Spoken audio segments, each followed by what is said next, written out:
உலகத்தில் பேசப்படுகிற ஒரு வரலாற்று செய்திதான் ஏர் இந்தியா என்று சொல்லுகிற அந்த ஃப்ளைட் வெடித்து சிதறி 242 உயிர்கள் காவு கொள்ளப்பட்டு, அதுவும் விழுந்த போது வைத்தியர்களும் வைத்திய துறையை படிக்கின்ற பிள்ளைகளுடைய அந்த இருக்கைகளில் ஹாஸ்டலிலே போய் விழுந்து, அதிலும் பல்லாயிரக்கணக்கான உயிர்கள் இழந்து, வீடியோக்களை எல்லாம் பார்க்கிற போது மனம் உருகி துடியாய் துடிக்கக்கூடிய, அது யாராக இருந்தாலும், முஸ்லிமாக இருக்கலாம், இந்துக்களாக இருக்கலாம், வேறு உறவுகளாக இருக்கலாம், எவ்வளவோ துடியாய் துடித்து இன்றைக்கு வெள்ளையாக இருந்த மனிதர்கள் எல்லாம் கறிக்கட்டைகளாக மாறிப்போய் இருக்கிற ஒரு வரலாற்றில் நடந்த ஒரு துயரமாக இன்றைய உலகம் உத்து பார்த்து கொண்டு எல்லா மீடியாக்களிலும், சர்வதேச எல்லா மீடியாக்களிலும் இன்றைக்கு பேசு பொருளாக மாறிப்போய் இருக்கிறது. இரும்பு பறவை என்று வர்ணிக்கப்படுகிற உலகத்தின் மிக உன்னத தொழில்நுட்பத்தை பயன்படுத்தி மேற்கொள்ளப்பட்ட அந்த ஃப்ளைட், அதுல எல்லா ஃப்ளைட்டுகளையும் விடவும் வசதிகளும் வாய்ப்புகளும் நிறைந்த புதிய தொழில்நுட்பத்தை கொண்டு, பாதுகாப்புகளை கொண்டு அமைக்கப்பட்ட ஒரு ஃப்ளைட் வெடித்து பதறி சிதறி போயிருக்கிற ஒரு சோகம் நிறைந்த ஒரு காலகட்டத்தில் நானும் நீங்களும் வாழ்ந்து கொண்டிருக்கின்றோம். உண்மையில் கவலையாக இருக்கிறது. எத்தனையோ உயிர்கள் துடிக்கிறார்கள், எத்தனையோ தாயும் தந்தையும் அழுகுரல் கேட்கிறது. ஒரே ஒரு மனிதர் உயிர் தப்பியிருக்கிறார், ஒரே ஒரு மனிதர் உயிர் தப்பியிருக்கிறார். அவர் இருந்த சீட்டிலே பக்கத்திலே பார்க்கிறார், அப்படியே திறந்த மாதிரி, வெடித்து திறந்த மாதிரி இருக்கிறது. அதிலே இருந்து துள்ளி குதித்து இன்றைக்கு வைத்திய சாலையிலே அவர் தப்பி உயிர் பிழைத்திருக்கிறார். கண்ணியத்திற்குரிய இஸ்லாமிய உறவுகளே, இன்றைக்கு பிளாக் பாக்ஸ் தேடுறாங்க, கருத்தப்பட்டியை தேடுறாங்க. அதுல எல்லா தகவல்களும் பதிவு செய்யப்பட்டிருக்கும். பேசிய பேச்சுக்கள், நடந்த நிகழ்வுகள், ஃப்ளைட் இயக்கப்பட்ட விஷயங்கள், பைலட்டுகள் என்ன செய்தார்கள் என்று சொல்லுகிற அத்துணை தகவலும் அந்த கருப்பு பெட்டியில் பதிவு செய்யப்பட்டிருக்கும் என்பதை அதையும் தேடி கண்டுபிடிச்சிட்டாங்க. என்னதான் கண்டுபிடிச்சாலும், என்னதான் தகவலை திரட்டினாலும் போன உயிர் போனதுதான், மீண்டும் வராது. சில ஆட்களை பார்க்கிறோம். ஒரு வைத்தியர் லண்டனில் இருந்து 6 வருஷமாக அங்கு வேலை செய்து, அவருடைய மனைவியும் ஒரு வைத்தியர், இந்தியாவிலே அவர் வைத்திய துறையிலே இருக்கிறார்.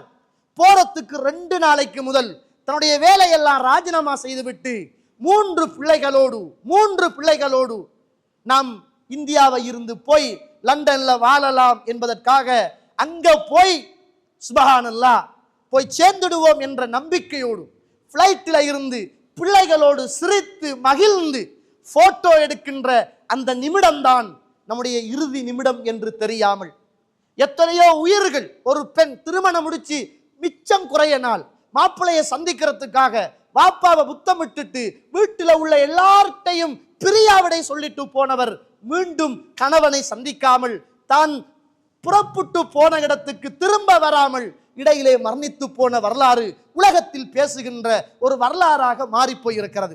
இதிலே எல்லாம் நமக்கு ஒரு படிப்பினை இருக்கிறது. ஒலிக்குள்ளி உம்மத்தின் அஜல், ஒவ்வொரு சமூகத்துக்கும் ஒவ்வொரு தவணைகள் இருக்கிறது. ஃபைதா ஜா அஜலுஹும் லா யஸ்தகிரூன ஸஅத்தன் வலா யஸ்தக்திமூன். அந்த தவணை வந்து விடுமாக இருந்தால் ஒரு நிமிடம் பிற்படுத்தப்படவும் மாட்டாது, ஒரு நிமிடம் முற்படுத்தப்படவும் மாட்டாது. 1000 அடி மிக குறைந்த 600 அடியில இருந்து ஃப்ளைட் விழுந்து சிதறி பத்தி போயிருக்கிறது. ஒவ்வொரு பைலட்டுகளும் இன்றைக்கு இது பைலட்டில் உள்ள மிஸ்டேக்கா அல்லது ஃப்ளைட்டில் உள்ள மிஸ்டேக்கா பேசிக் கொண்டிருக்கிறார்கள். ஆனால் இரும்பு பறவை என்று வர்ணிக்கப்படுகிற இந்த சக்திக்கு மேலால் ஒரு சக்தி இருக்கிறது.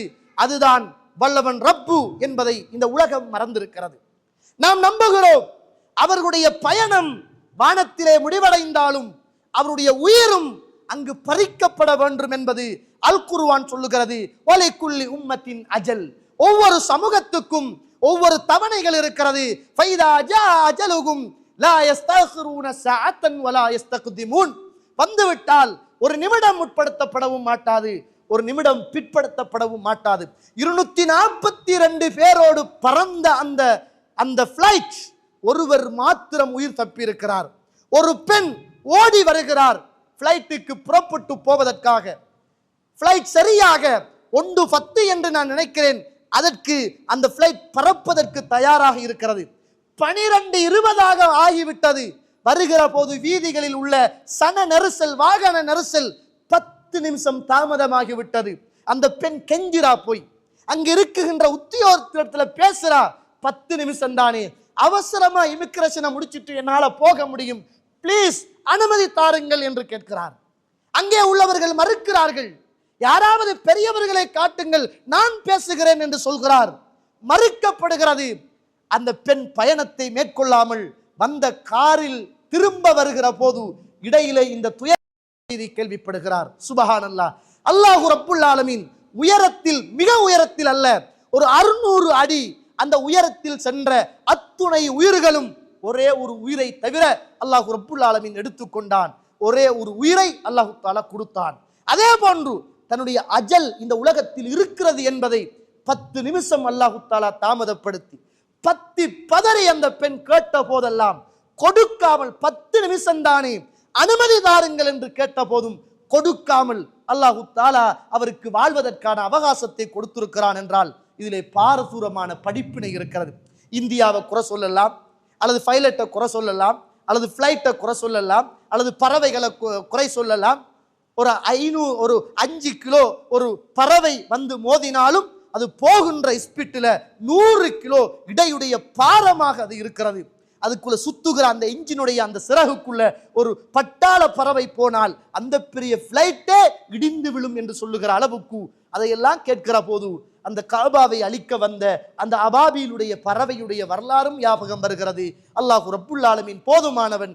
இதுல இருந்து நாம் படித்துக் கொள்ளுகின்ற படிப்பினை என்ன என்றால், கருத்த புக்ஸை எடுக்கலாம், தேடலாம், ஆய்வு செய்யலாம், சொல்லலாம். இதற்கு பிறகு நடக்காமல் இருப்பதற்கு ஏதாவது ஏற்பாடுகள் செய்யலாம். ஆனால் ஒவ்வொரு மனிதனுக்கும் அது நல்லவனோ கெட்டவனோ, முஸ்லிமோ காபிரோ இஸ்லாமோ இல்லையோ, அவனுக்கு எழுதப்பட்ட தவணை எங்கு இருக்கிறதோ அங்கு அவன் போய் சேர்ந்தாக வேண்டும் என்பதை அல் குர்ஆன் சொல்கிறது.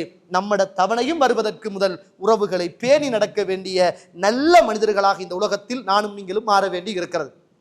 ஒரு செய்தி, இந்த பிளைட் முடிஞ்ச உடனே, வெடிச்ச உடனே பத்திர நேரம் மக்களை காப்பாற்றுற ஒரு பக்கம் இருந்தாலும் எல்லார சிந்தனையும் அந்த கருத்த பெட்டி எங்க அப்படிதான் தேடினாங்க. ஏன்னா அதுல உள்ளதுதான் நமக்கு கடைசி தீர்ப்பு. அதுல உள்ளதுதான் என்ன மிஸ்டேக், யாரு தப்பு பண்ணாங்க என்பதை புரிஞ்சு கொள்ளலாம். ஏண்டா அது பிளாட்டினத்தால உருவாக்கப்பட்டது, தீயில அது நெருப்புல எரியாது, கடல்ல அது அழிஞ்சு போகாது அப்படின்னு சொல்ற ஒரு பெரிய ஒரு சின்ன ஒரு பாக்ஸை வச்சிருந்தாங்க. அதை தேடி கண்டுபிடிச்சிட்டாங்க. அதை கேட்கிற நேரம், பார்க்கிற நேரம் அவ்வளவு பேருடைய குறைகளும் நிறைகளும் அதுல பதிவு செய்யப்பட்டிருக்கும் என்பது யோசனை வந்தது. அல்லாஹு தஆலா அல் குர்ஆனிலே சொல்கிற போது, மா யல்ஃபிது மின் கௌலின் இல்லா லதைஹி ரகீபுன் அதீத், நீங்கள் பேசக்கூடிய எல்லா விஷயங்களையும் எழுதக்கூடிய 2 வானவர்கள் எழுதி கொண்டிருக்கிறார்கள் என்று அல்லாஹ் சொல்கிறார். பறக்குகின்ற ஃப்ளைட்டிலே பைலட் விட்ட தவறுகளையும் ஃப்ளைட் விட்ட தவறுகளையும் அங்கே உள்ள மக்களுடைய குரல்களையும் அதனால் பதிவு செய்ய முடியுமாக இருந்தால், என்னையும் உங்களையும் படைத்த ரப்புல் ஆலமீன் ரகீப் அதீத் என்று சொல்லுகிற 2 வானவர்களை வைத்து எல்லாவற்றையும் அல்லாஹு தஆலா பதிகிறான் என்றால், மறுமையின் விசாரணையில் அல்லாஹ் அதை கொண்டு வருவான் என்றால் அது எவ்வளவு பயங்கரமாக இருக்கும் என்பதை நானும் நீங்களும் புரிந்து கொள்ள வேண்டும். அது அப்படி இப்படி என்பதற்கு அப்பால் அல்லாஹ் தந்த இந்த ஆயுளை நல்லவர்களாக பயன்படுத்தி நல்ல மனிதர்களாக வாழ்ந்து மரணிப்பதற்கு அல்லாஹ் எனக்கும் உங்களுக்கும் துணை செய்வானாக.